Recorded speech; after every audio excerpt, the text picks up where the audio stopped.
आज गोवा और उत्तराखंड में प्रचार का शोर थम जाएगा और वहीं उत्तर प्रदेश में दूसरे चरण के मतदान के लिए भी कैंपेन का आज आखिरी दिन है।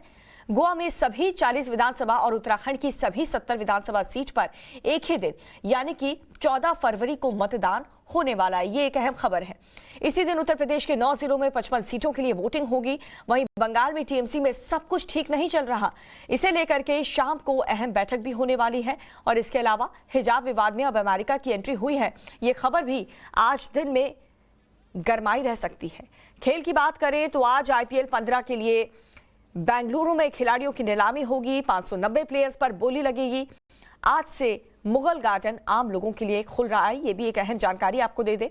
सुबह 10 बजे से शाम 5 बजे तक वहां पर लोग जा सकेंगे। तो ये थी 7 बजे की 7 बड़ी खबरें, लेकिन सबसे पहले बात चुनावी रण की कर लेते हैं। आज उत्तर प्रदेश और उत्तराखंड में दिग्गजों का सियासी जमावड़ा लगा है।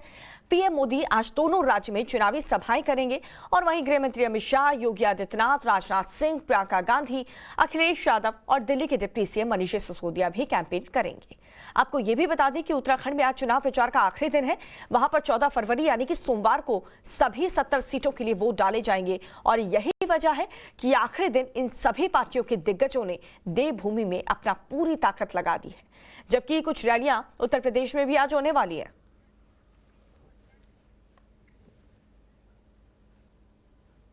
तो चलिए सबसे पहले बात कर लेते हैं उत्तराखंड के सियासी रण की। आज उत्तराखंड में प्रचार का आखिरी दिन है और सोमवार को वहां पर एक ही चरण में सभी 70 सीटों पर मतदान होने वाला है। 632 प्रत्याशी चुनावी मैदान में हैं और उन्हें जीत दिलाने के लिए सभी पार्टियों ने एड़ी चोटी का जोर लगा दिया है। आज इसी सिलसिले में प्रधानमंत्री नरेंद्र मोदी रुद्रपुर में दोपहर 1:30 बजे रैली करने वाले हैं और गृह मंत्री अमित शाह धनौल्टी, सहसपुर, रायपुर में रैली करेंगे। शाम में हरिद्वार में उनका जनसंपर्क अभियान भी होने वाला है और वहीं उत्तर प्रदेश के सीएम योगी आदित्यनाथ टिहरी, कोटद्वार और रुड़की में पार्टी के लिए प्रचार करेंगे। प्रियंका गांधी भी आज पहाड़ पर दस्तक देने वाली हैं। वो मौजूदा सीएम पुष्कर सिंह धामी के गढ़ खटीमा में कैंपेन करेंगी और कांग्रेस के लिए वोट की अपील करेंगी। राजनाथ सिंह यमकेश्वर, सल्ट, रामनगर में चुनाव प्रचार करेंगे। और चलिए अब बात कर लेते हैं प्रधानमंत्री के आज के चुनावी कैंपेन की। पीएम आज दोपहर 1:30 बजे उत्तराखंड के रुद्रपुर में जनसभा करने वाले हैं और वहीं सोमवार को मतदान होना है। पीएम मोदी की दूसरी रैली उत्तर प्रदेश में होने वाली है और इत्र नगरी कन्नौज में पीएम दोपहर 3:30 बजे चुनावी सभा करेंगे। बताया ये भी जा रहा है कि मां अन्नपूर्णा मैदान में करीब 40 मिनट तक उनका कार्यक्रम होने वाला है, जिसमें सूबे के सीएम मुख्यमंत्री योगी आदित्यनाथ भी प्रधानमंत्री के साथ मौजूद रहने वाले हैं। तो कन्नौज का रण, जिसको लेकर के उनके प्रत्याशियों के लिए आज प्रधानमंत्री नरेंद्र मोदी कन्नौज जाएंगे, उनके साथ उत्तर प्रदेश के मुख्यमंत्री योगी आदित्यनाथ भी मौजूद होंगे।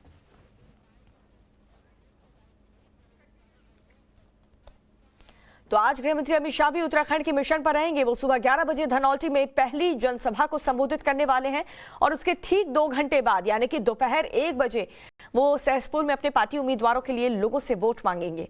उनकी तीसरी जनसभा दोपहर 2:45 बजे रायपुर में होने वाली है और इसके बाद से जो उनका आज का अगला कार्यक्रम होगा वो हरिद्वार में होगा, जहां पर वो शाम 4:30 बजे जनसंपर्क अभियान को आगे बढ़ाएंगे और साथ ही गृह मंत्री अमित शाह हर की पौड़ी में गंगा पूजन में भी शामिल होंगे।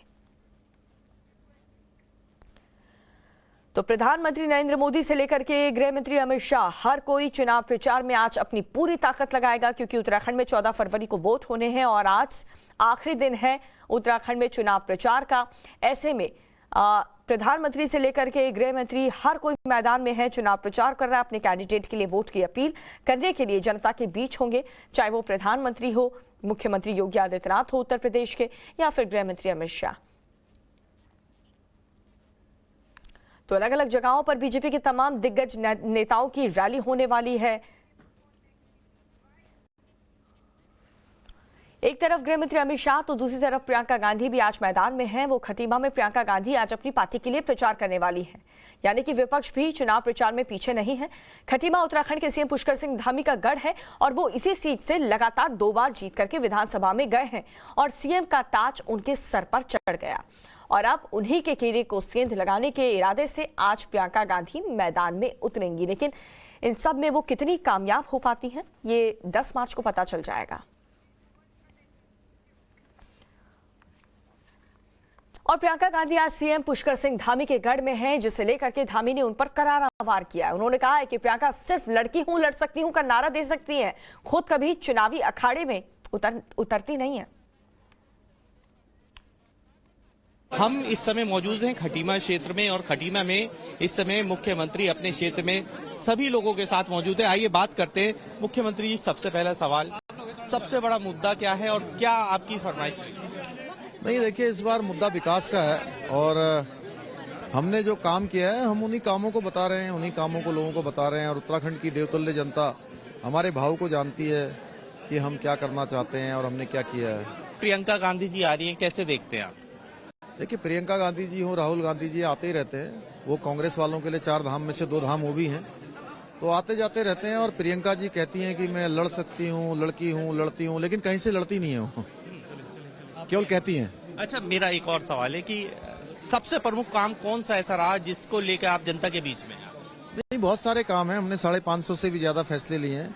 हर सेक्टर में फैसला लिया है, हर क्षेत्र में फैसला लिया है। और चाहे मातृशक्ति का हो, नौजवान शक्ति का हो, किसानों का हो, हमारे पर्यटन, परिवहन, उद्योगों में काम करने वाले लोग हैं, हर सभी मैंने फैसले लिए हैं। 550 से ज्यादा फैसले लिए हैं। आरोप प्रत्यारोप का दौर है, कभी आपके मैनिफेस्टो को लेकर आरोप लगाने लगते हैं विपक्ष, क्या कहना है इस पे आपको? देखिए, कांग्रेस का जो मैनिफेस्टो है वो व्यवहारिकता से परे है। वो जो नौकरियों की बात करते हैं, अगर उनसे कोई पूछता है कि आप इतनी नौकरियां कैसे देंगे, तो उसका जवाब नहीं दे पाते हैं। उनके पास कोई तर्कपूर्ण जवाब नहीं है। केवल उनका चुनावी जो घोषणा पत्र है वो घोषणा पत्र होता है, चुनाव का एजेंडा है। चुनाव के बाद न वो याद आने वाले, न उनका एजेंडा याद आने वाला। एक एलपीजी गैस को लेके वो कह रहे हैं कि सरकार बड़ी महंगी देती है, हम तो 500 रुपए का देंगे, तो ऐसे में आप क्या कहना चाहेंगे? देखिए, कभी कांग्रेस जिन राज्यों में सरकार है उनकी, उन राज्यों में कहीं भी ऐसी सुविधा नहीं दे पाई है। चाहे वो राजस्थान हो, चाहे पंजाब हो, चाहे वो छत्तीसगढ़ हो या महाराष्ट्र हो, तो वो यहाँ भी नहीं दे सकते। केवल चुनाव के लिए उन्होंने घोषणा की है, लेकिन हम जो है सुविधापूर्ण तरीके से 3 सिलेंडर एलपीजी के प्रत्येक साल मुफ्त में देंगे। हम अपनी गरीब बहनों का चिंता करेंगे, उनको 40,000 रुपए का गर्भवती होने पर अनुदान भी देंगे, नौजवानों को 3,000 का हम भत्ता भी देंगे। इसके साथ साथ किसान सम्मान निधि में भी हम जो है 2,000 रुपया मुख्यमंत्री सम्मान निधि से देंगे। इसके साथ साथ हमने जो हमारे यूपीएससी लोक सेवा आयोग के अंतर्गत आने वाली परीक्षाएं हैं, उनका प्री एग्जाम पास करने पर मेन एग्जाम की तैयारी के लिए उनकी सहायता के रूप में 1 लाख रुपया भी हम देंगे। धन्यवाद। ये थे मुख्यमंत्री पुष्कर सिंह धामी, जिन्होंने सीधे रूप से कांग्रेस के ऊपर बताया कि कांग्रेस जो है हवाई दावे करती है, धरातल पे कोई भी दावा आज तक उनका सक्सेस नहीं हो पाया। अभिषेक सिन्हा, टाइम्स नाउ भारत, खटीमा। और उत्तर प्रदेश में दूसरे चरण के प्रचार के लिए सियासी सुरमाओं के पास सिर्फ और सिर्फ आज का ही दिन है। और आज योगी आदित्यनाथ और अखिलेश यादव एक बार फिर से जनता के बीच में रहेंगे और अपनी पार्टियों के लिए प्रचार करेंगे।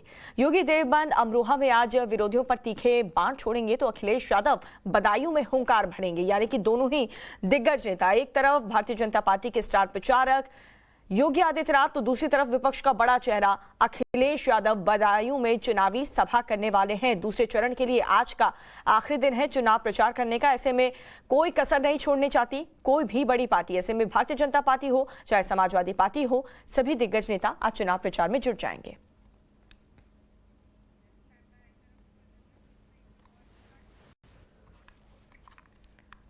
और मुख्यमंत्री योगी आदित्यनाथ ने कल शाम बरेली में एक रोड शो किया और इस दौरान उन्होंने उत्तर प्रदेश चुनाव में जीत का दावा और ममता बनर्जी पर जबरदस्त प्रहार किया है। हमारे सहयोगी आदर्श झा ने उनसे बातचीत की है, क्या कहा उन्होंने, आपको सुनाते हैं।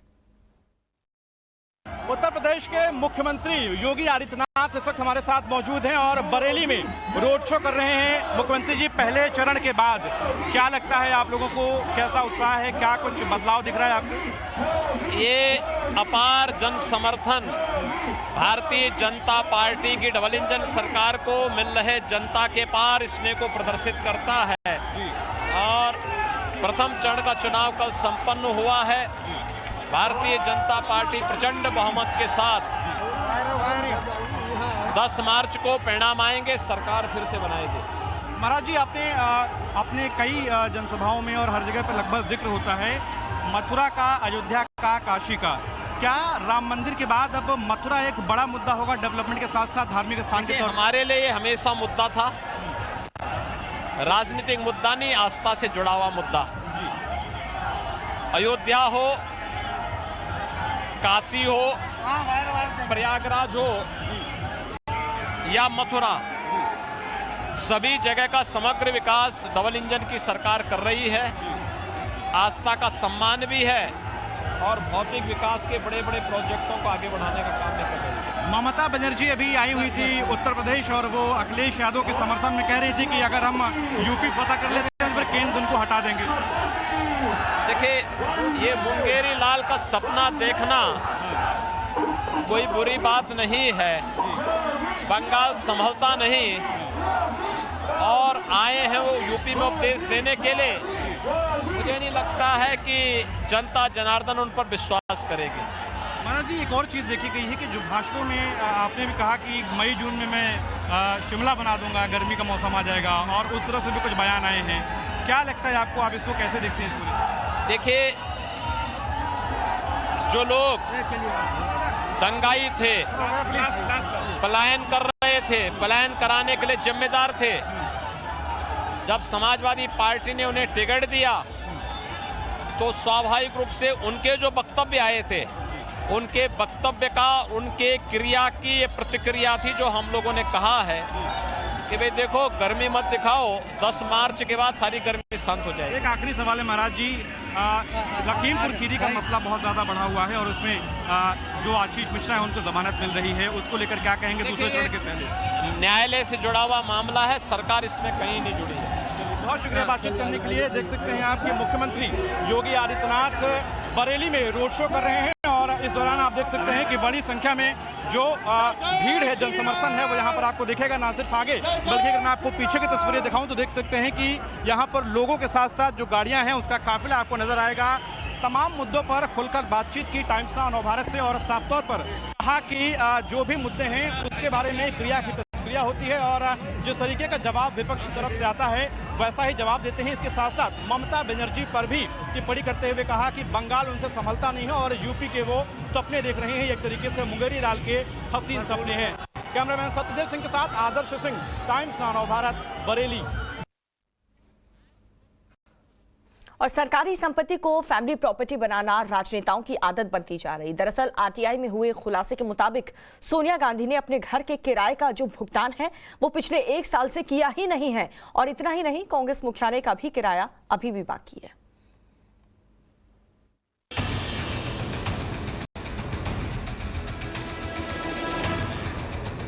क्या आप सोच सकते हैं कि कांग्रेस पार्टी की सर्वे सर्वा मानी जाने वाली सोनिया गांधी के पास घर का किराया देने के लिए भी पैसा नहीं है? ऐसा हम नहीं बल्कि आरटीआई की ये रिपोर्ट कह रही है, जिसके मुताबिक 10 जनपथ रोड के जिस बंगले में सोनिया गांधी रहती हैं, उस घर के किराए का भुगतान सितंबर 2020 से नहीं हुआ। सियासतदानों के लिए सरकारी बंगले को फैमिली प्रॉपर्टी मानना आम बात हो गई है। इस काम में सबसे अव्वल है कांग्रेस पार्टी। ये खुलासा हुआ है आरटीआई के जरिए किए गए सवाल के जवाब में।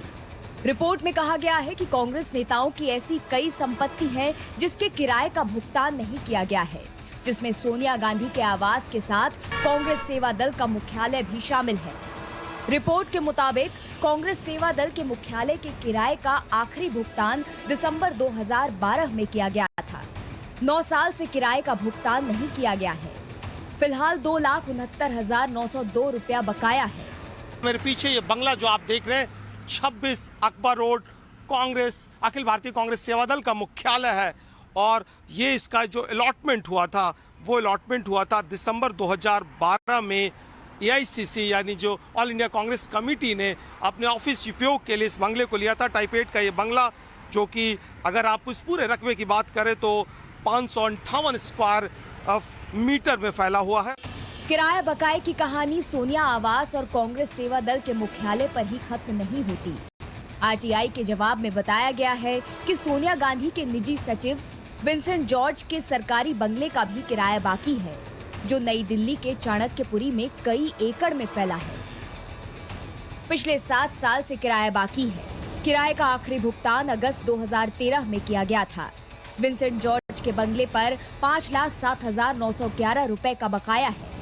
ये पूरा जो बंगला है ये हमें बताया गया कि सोनिया गांधी के जो पर्सनल सेक्रेटरी विंसेंट जॉर्ज हुआ करते थे, उनके नाम पे ये वो वहाँ पे रहा करते थे और ये बंगला AICC के ऑफिस वर्क के नाम पे लॉट था। और आज ये हालांकि AICC के कुछ लोग यहाँ काम जरूर करते हैं। और अगर इस बंगले के डिटेल के बारे में बात करें तो ये बंगला 155 स्क्वायर मीटर के एरिया में है और एक जो लास्ट इसका जो किराया पे किया गया था वो अगस्त 2013 में किया गया था।